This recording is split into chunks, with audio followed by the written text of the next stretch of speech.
کہ اس وقت کے سیاسی حالات کیا تھے کہ مسلمان اپنے ہی ملک میں غلامی کی زندگی گزار رہے تھے۔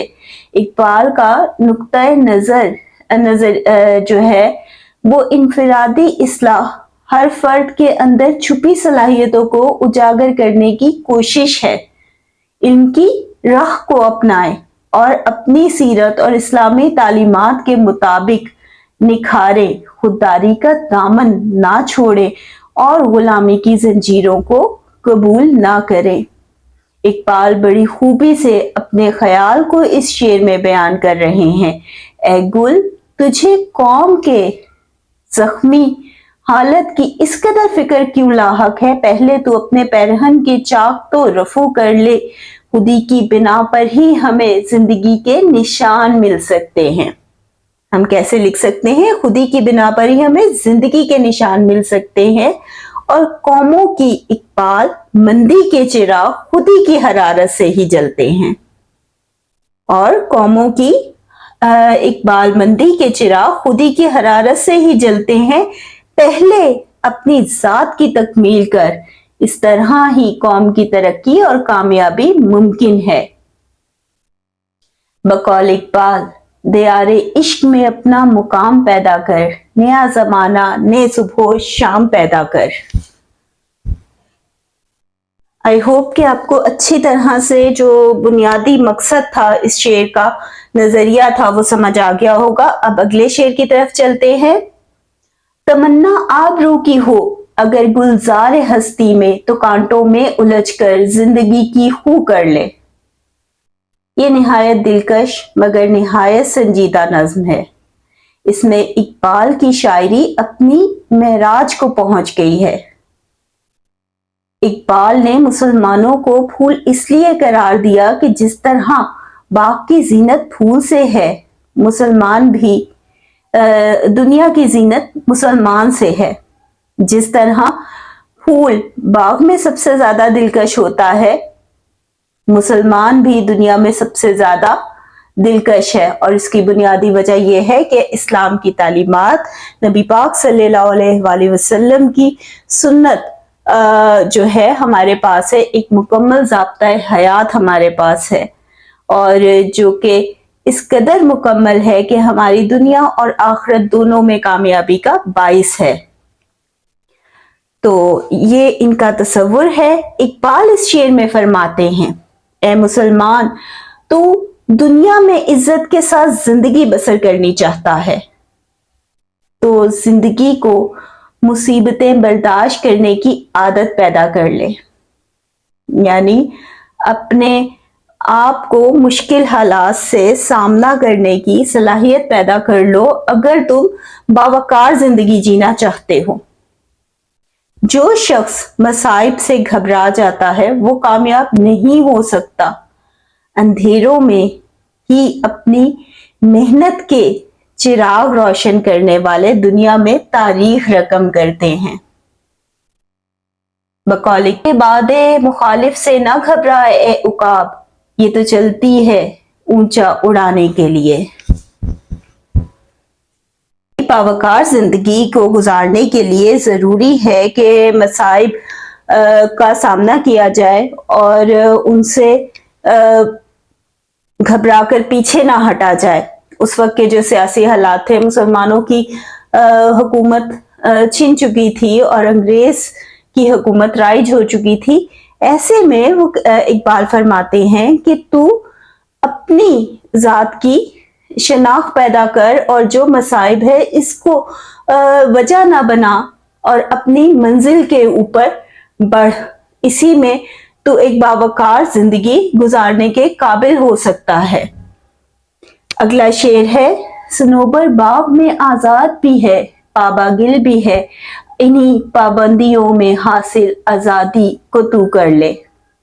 نظم پھول باغ کے لوازم سے معمور ہے، مثلاً پھول، گل، بلبل، چاک، رفو، گلزار، کانٹے، آزاد، صنوبر، پابا گل، شبنم، جام، جام و سبو، چمن، رنگ و بو، خزاں، زینت، دامن اور آئینہ رو، اور یہ اقبال کی قدرت شاعری پر شاہد ہے، گواہ ہیں کہ اقبال بات تو قدرت کے مناظر کی کر رہے ہیں، پھول کی کر رہے ہیں، اس کی خوشبو کی کر رہے ہیں، لیکن ان کے مخاطب مسلمان ہے۔ اس پھول کے حالات سے وہ مسلمانوں کو ایک بہت بڑا درس دے رہے ہیں، خودی کا درس دے رہے ہیں، کامیابی کی راہ دکھا رہے ہیں، جس کے اوپر چل کر نہ صرف وہ دنیا میں بلکہ آخرت میں بھی کامیابی حاصل کر لے گا اور غلامی کی زنجیروں کو توڑ دے گا۔ تو یہ اس وجہ سے ان کی ہم اس نظم میں اقبال کی شاعری کی معراج کو دیکھتے ہیں کہ وہ کس طریقے سے ایک پھول کے حوالے سے مسلمانوں کو اتنا بڑا پیغام دے رہے ہیں۔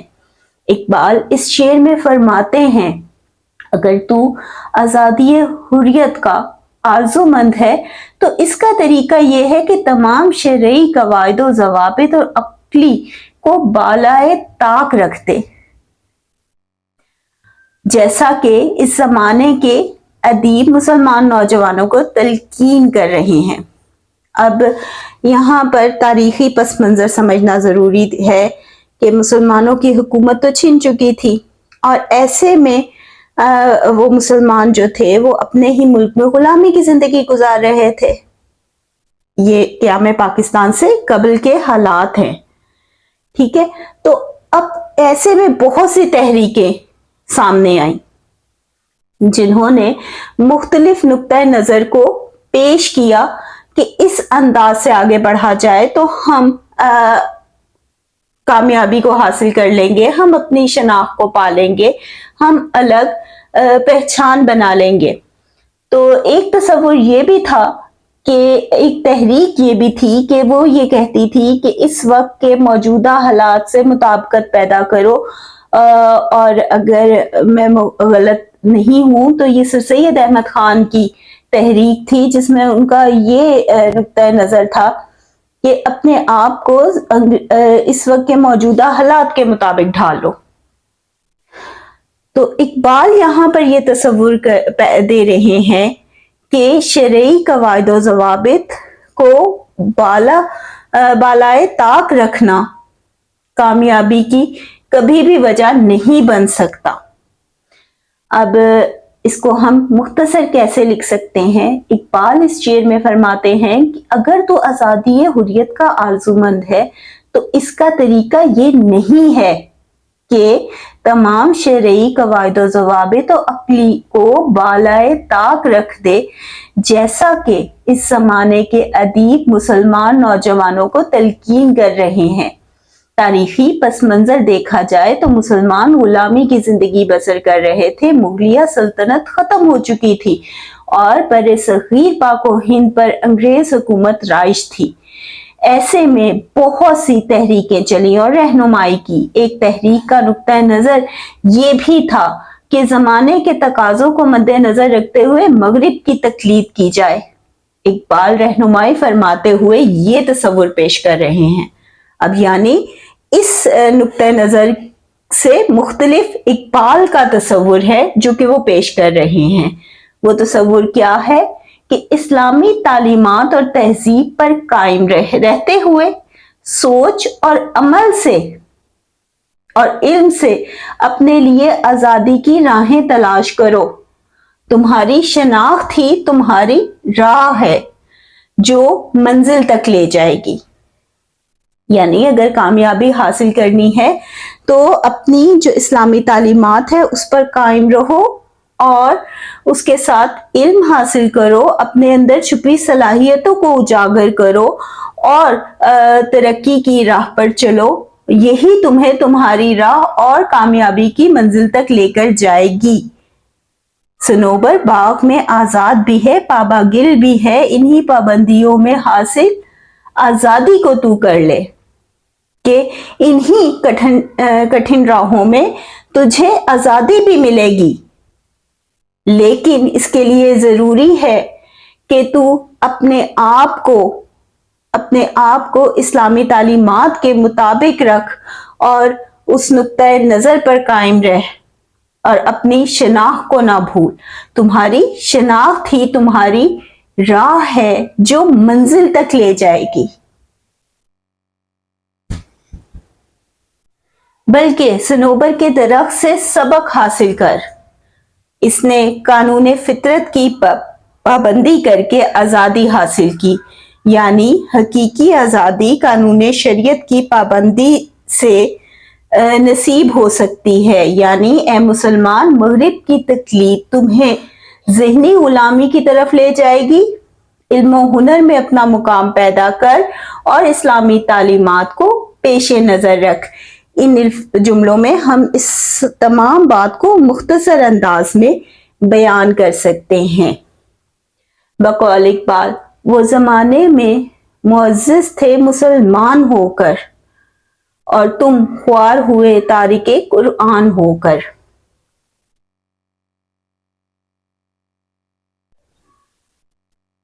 تو نک بخشی کو استغنا سے پیغام خجالت دے.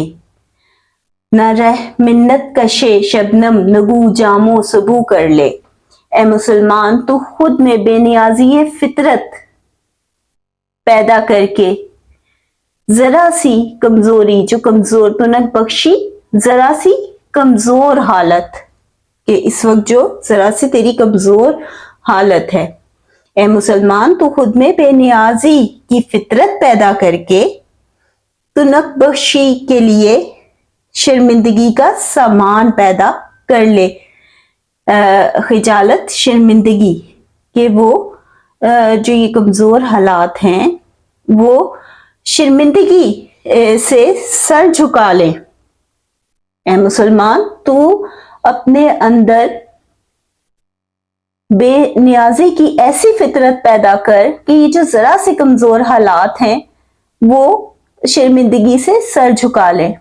یہ تو میں آپ کو سمجھانے کے لیے بتا رہی تھی، ہم اسے مختصر جملے میں کیسے لکھیں گے. اے مسلمان، تو خود میں بے نیازی کی فطرت پیدا کر کے تو نک بخشی کے لیے شرمندگی کا سامان پیدا کر دے. یعنی تو اس ذرا سی کمزور حالت میں بھی اپنی ذات کو علم اور ہنر کی طاقت سے منوا کر آگے بڑھ اور کامیابی کی راہ پر گامزن ہو جا. تو شبنم کا احسان مند نہ بن. تو شبنم کا احسان مند نہ بن. شبنم کون ہے؟ شبنم وہ جو انگریز حکمران ہیں وہ ہیں. اپنا جام و سبو الٹا کر دے، کہ ان کے احسان کو نہ لے، اپنا جام الٹا کر دے اور اپنے لیے جام خود بنا، اپنے لیے راہیں خود دریافت کر اور اپنی منزل کی طرف خود بڑھ، تاکہ ذہنی غلامی تیرا مقدر نہ بن سکے. یعنی انگریز حکمران کا احسان مند نہ ہو، بلکہ اپنا مستقبل و مقام خود اپنے جد و جہد اور عمل سے پیدا کر. یہاں پر پھر تاریخی پس منظر کا حوالہ ضروری ہے. مسلمانوں کی 1000 سالہ حکومت ان سے چھن چکی تھی اور مسلمان اپنے ہی ملک میں غلامی کی زندگی گزارنے پر مجبور تھے. یہ قیام پاکستان سے قبل کے حالات ہیں. برصغیر پاک و ہند پر انگریز حکومت قائم تھی، اور یہ جو اقبال کی شاعری ہے یہ بھی اسی عہد کی ترجمان ہے. ایسے میں اقبال اس نظم پھول میں مسلمانوں سے مخاطب ہوتے ہوئے فرماتے ہیں، اے مسلمان، تو خود میں بے نیازی کی فطرت پیدا کر کے ان مشکل حالات، ان تاریک حالات کو روشنی میں تبدیل کر دے. کیا کر کے؟ بے نیازی کی فطرت پیدا کر کے ان مشکل حالات کو، ان تاریکیوں کو روشنی میں تبدیل کر دے.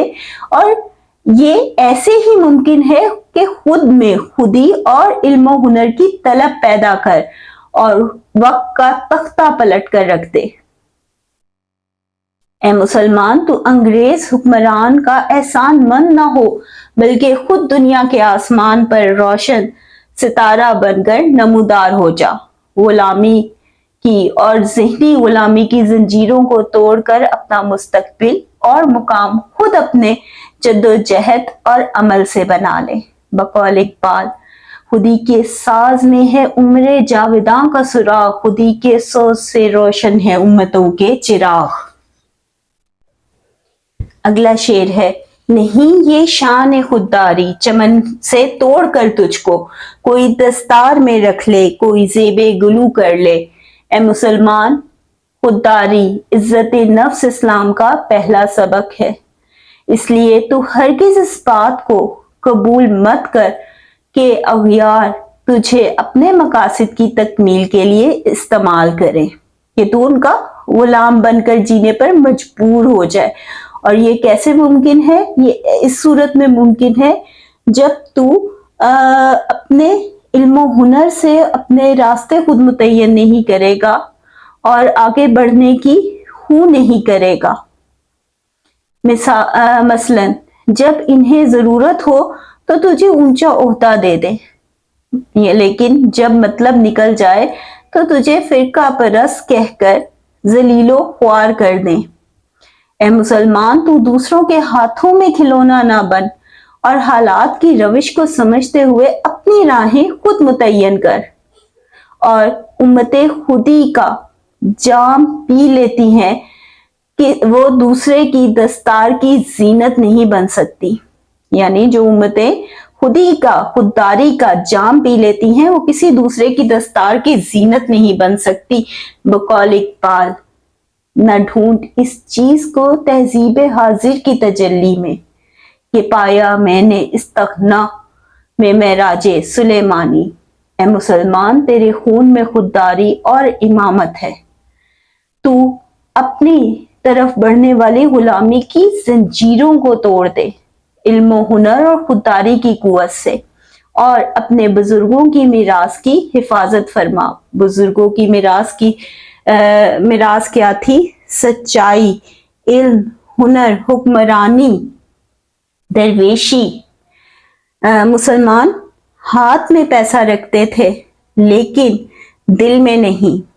تیری شناخت تھی تیری سر بلندی کی ضامن ہے۔ مختصر الفاظ میں کیسے لکھیں گے؟ اے مسلمان، تیرے خون میں خودداری اور امامت ہے، تو اپنی طرف بڑھنے والی غلامی کی زنجیروں کو توڑ دے علم و ہنر اور خودداری کی قوت سے، اور اپنے بزرگوں کی میراث کی حفاظت کر کے۔ تیری شناخت ہی تیری سربلندی کی ضامن ہے۔ چمن میں غنچۂ گل سے یہ کہہ کر اڑ گئی شبنم، مذاق کے جور گلچی ہو تو پیدا رنگ و بو کر لے۔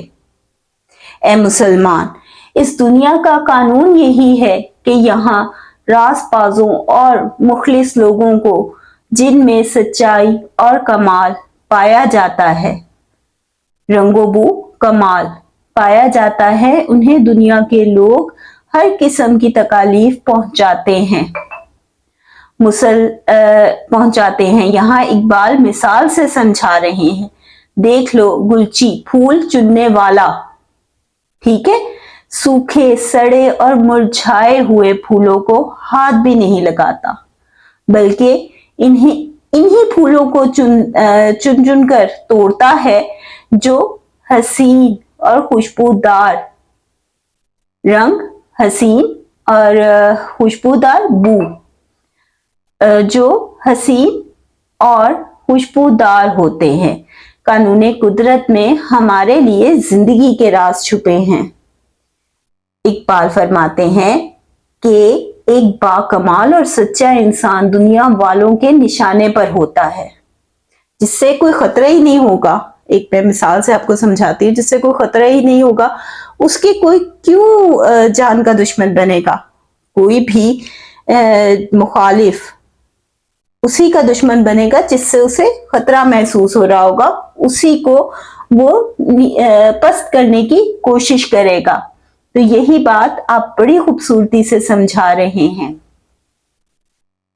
کہ پھول چننے والا بھی سوکھے سڑے اور مرجھائے ہوئے پھولوں کو ہاتھ نہیں لگاتا، بلکہ انہی پھولوں کو چن چن کر توڑتا ہے جو حسین اور خوشبودار ہوتے ہیں۔